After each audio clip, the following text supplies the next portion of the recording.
have a wonderful speaker. Jayna Haney is going to be speaking.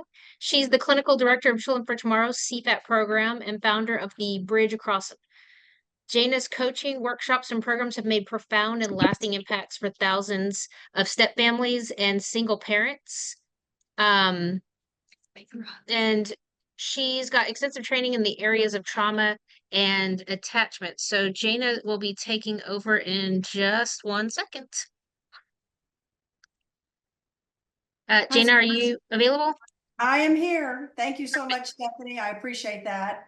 Yes, we were going to have an intern speak today. She was not able to, and so I took my presentation, and I'll be talking this afternoon about our complex family assessment and treatment program. And I thought this morning I would talk with you very briefly about disordered mourning, not because there's not a whole lot, there's so much to say about it, but because if we would just go down rabbit holes. So as a result, I'm just going to give you a kind of a brief understanding of the difference between healthy mourning and disordered mourning. And it was really wonderful for me to actually do a little bit of research on this topic because I was able to have an understanding for myself about grieving. So I'm going to pull up my PowerPoint here and see if I can get all of this to work correctly. So let me see if that works. So I had a client that worked with Zoom, and I said, why is it that I always want to talk when I'm telling people what I'm going to do on Zoom? And he says, don't worry, everybody does that. Even at Zoom, they do that. So for all of you who also do that too, there we go. So can everyone see my screen? Can I get a thumbs up? Yes, we can see it. Okay, great. And so let me very quickly move this aside. Okay. All right. So I'm going to go through this, as I said, pretty quickly. I also am going to do this because I really don't want us to spend a lot of time contemplating. I think that this is a very difficult subject. If you are an alienated parent, this is a place where you have lived.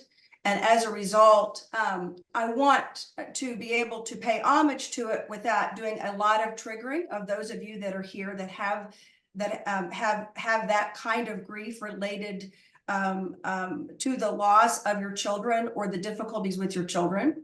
But at the same time, it's an important issue, and it's one that I think helps people to understand a little bit more about how alienation starts and how the alienator, often the person who has the trauma, then creates these issues. And often they are receiving it from their own parents due to a lack of support regarding grief.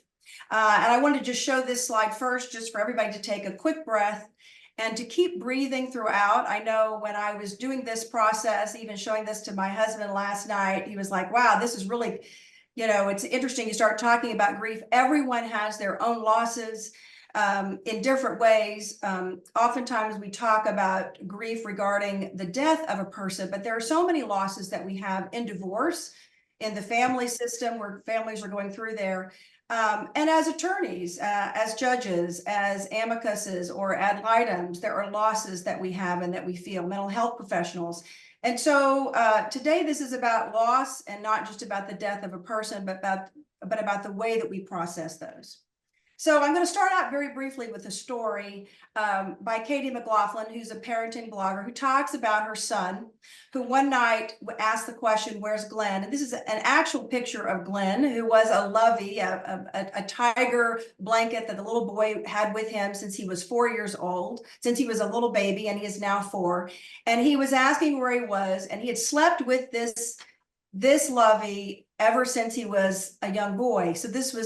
So he was looking for Glenn to go to sleep, and all of a sudden realized he had left his lovey in his grandmother's car, who was now in another state. Dropped them off, and she had left. And so it's really difficult because with Glenn doing this, with the Glenn not being there, then the boy became very upset. He started punching the air. He got very angry and very upset. And the mother said, I was racking my brain what to do. Normally, we've always found him before bedtime, but now we did not, and my son was so upset. And she said in that moment, she remembered the train analogy. And she had learned this in therapy a few years before. And the train analogy is that difficult feelings are tunnels, and we are trains that need to go through them. And she says, of course, the thing about the tunnels is we have to come out. And so we have to move all the way along through the darkness to get you to the calm and peaceful light at the end of the tunnel. Now, she talks about how with her son, because she could not, she tried, she said, I could have reasoned with him. I could have told him to calm down. I could have tried using logic. You don't really need your lovey. But she said, instead, I just let him cry. And she said, and he cried and he cried and he cried. And she said, in that moment, I realized a lot of times as parents, we don't want our children to cry because it makes us uncomfortable because we feel helpless. So we are often trying to jump in. She said, what's also true is that as adults, we don't want to go through the tunnel either. We do things like Netflix, we binge Netflix, we work too hard, we drink, we do any of a number of things so that we don't have to go through tunnels, which are difficult feelings. But she said after about 8 minutes, she timed it, her son was able to relax. He began to say, what am I going to do? They began to create a plan for the evening. He got 2 extra stories and decided he would be okay for tonight without his lovey. So today we're talking about grief. So processing loss and grief is a complete internal reorganization of the internal self. And I don't think we realize how significant this of loss and grief is. It's Mary Frances O'Connor in her book, The Grieving Brain, where she talks about all of the different brain functions that are tied to grief and how grief changes our bodies and our brains. And I'm just going to say here that I do have a reading list of all the people that I'm going to talk about very briefly in my slides, and I'm happy to send that out to folks. And Ratcliffe talks about grief involves a loss of self, practical identity, and a structure in life. And so it's John Bowlby, the father of attachment, who talks about the pathology of parental alienation, how this represents a form of disordered mourning. He talks about how with this disordered mourning within families, what happens is the emotions of sadness and grief surround the divorce are being translated into anger and resentment and loaded with revengeful wishes. So what you see is really the aborting of grief. The grief process itself, as we've said before, is a complete reorganization of your internal world, but it's marked by an ability to move through emotions and come to acceptance.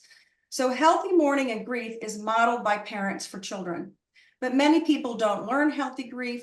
Parents cannot model healthy grief, and their children do not learn it. So disordered or pathological mourning, which was, I believe, a term coined by Freud, and then again, I've always heard it with Bowlby, is the unprocessed sadness, grief, and loss, accompanied by avoidance and an unwillingness to process feelings as a whole. Now, this is Elizabeth Kubler-Ross's very typical grief cycle that we look at, understanding, of course, that what it really looks like is this. The stages of grief are not linear, they're cyclical. They go up and down. 1 minute you could be fine, be really happy, be okay. The next minute you will be so angry you could spit. 1 minute you'll be fine, the next minute you'll be frustrated. 1 minute you'll be fine, the next minute you'll be in denial about what happened. If only I had done this. I can't believe this is happening to me. This is not how I wanted this to be. Then you'd be okay. Then the next minute you might be in bargaining. If only I had done this. If only this had happened. If only I had been able to ... And that's all maybe just in the course of 15 minutes, especially in the early parts of grief. But it's Bowlby and Parks who actually gave us 4 phases of grief much earlier, which I also like and think are helpful to look at. The first stage is shock and numbness. This is the grieving person not being able to handle the initial shock and shutting down. The yearning and the searching, the longing for the person or the loss or the situation and wanting it to be filled. And often this is accompanied by sadness, but also anger. And if you think about it, our body's way of helping us create energy to do things, to yearn and to search, is to get angry. To disorganization and despair. When we have this initial acceptance of loss, then we have many sad feelings that follow. And then, of course, reorganization and recovery. The grieving person begins to return to a new state of normal, and these intense feelings subside. Eric Lindemann talks about grief has 5 characteristics: distress, preoccupation, guilt, irritable reactions, loss of behavioral patterns. But Bowlby really talks about 4 types of pathological grief, and you're going to see them here. I'm not going to read them out. You can see them on the slide. And as I said, I will send out a handout with many of this information. But the loss, but what happens in pathological grief is that underlying it is the loss, that it can be consciously or unconsciously reversible. The urge to search continues. Anger and self-approach are aroused because of this urge to search, and sorrow and sadness are absent. And so what happens in the 4 phases of grief, not only for adults, but for children, is their shock and numbness supposed to, and they stay numb. The person is in denial and not grieving, so they continue to yearn and search, but with anger. And they have no acceptance of loss, which means no reorganization and recovery. If you think about a child's brain and how a child works,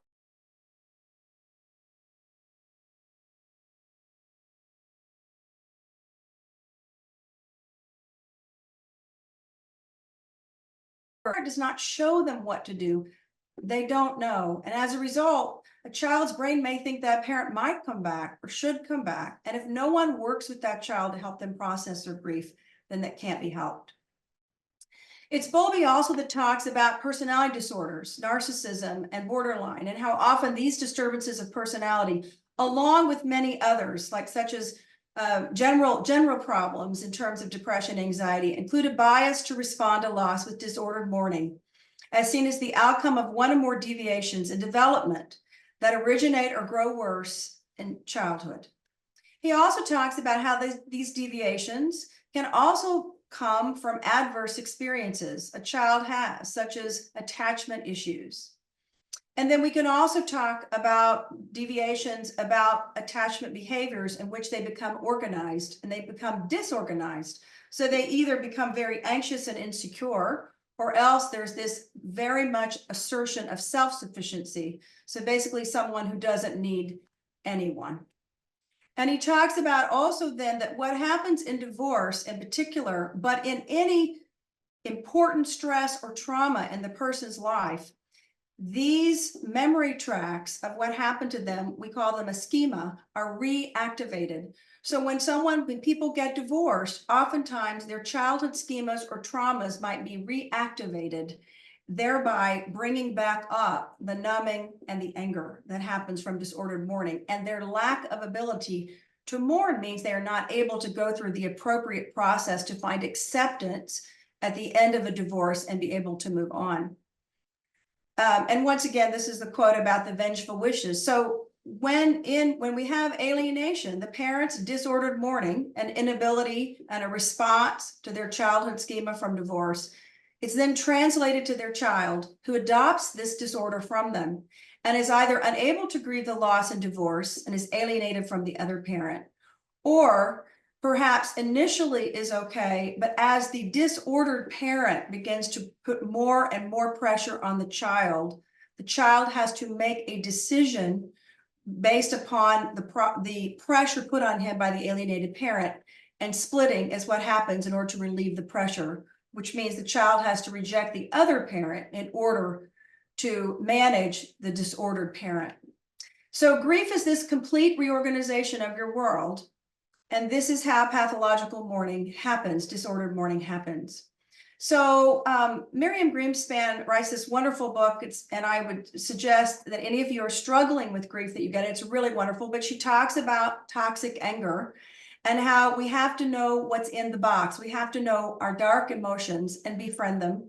Grief is the container that holds all of the emotions felt as a result of loss. And Mary Frances O'Connor again says, and these are 2 areas I thought I would just touch on briefly that really resonated with me. The first one is anger. And she says that grief is like someone turned up the volume dial all of a sudden. And it's the one that interferes the most in our relationships and our friendships because it feels so intense. That really, really resonated with me. The other one is her identification of something called grief-related rumination, the woulda, shoulda, coulda. And I found this to be incredibly helpful because I think for me, this is something that I have felt and the losses that I have felt in my life, and not just about death of someone that I love, but also through my own divorce and through my own issues as a single parent in step-family life and in family court. And she talks about grief-related rumination. And the problem is they all end in a virtual scenario where the person doesn't die or the situation doesn't happen, which is not reality. And she says, we spin and there's no answer. And for some reason, it was very comforting to me to have a name for this thing that I myself tend to do. So what we want you to do here today is to think in terms of consciously grieving. So being stuck is about being unconscious and not understanding what's happening. We want you to take time and make time to grieve with breaks. We want you to practice mindfulness, being here in the now, not going too far ahead into the future, not going too far back. These things kick up our amygdala, but staying in the present moment with self-care and emotional regulation. These are the goals when we are grieving. But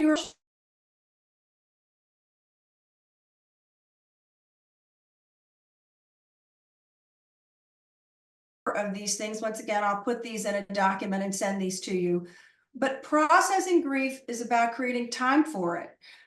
When my mother lost her husband, who was my stepfather, she was overwhelmed with grief. And she said, I finally realized I simply could not grieve all the time. I had to take breaks. And so I would move through my life in the day, stay very present, and take time. Initially, it was once a day, maybe an hour, maybe 30 minutes to cry. Then it became once a week. Then it became once a month. But I would suggest to you, if you have grief about losses, and there may be maybe multiples, to identify each of your losses and begin to intentionally grieve, but for short periods of time. List out your thoughts about each area of grief. This is what helps you stop ruminating. The reality of ruminating is we do it over and over and over again, and it's the same stuff. So what I found is it helps my clients when they put it down on a piece of paper. They no longer have to hold it in their head. They no longer have to ruminate.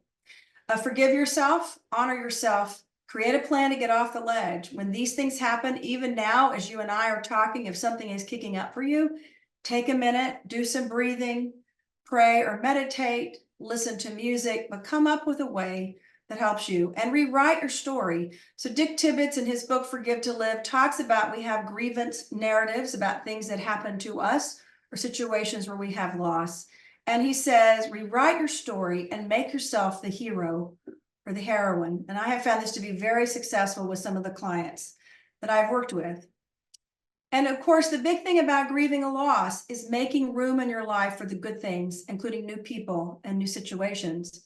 And I'm just going to end today by saying that Children for Tomorrow is proud to announce that we're forming grief support groups for parents and children in divorce or breakup of the family unit.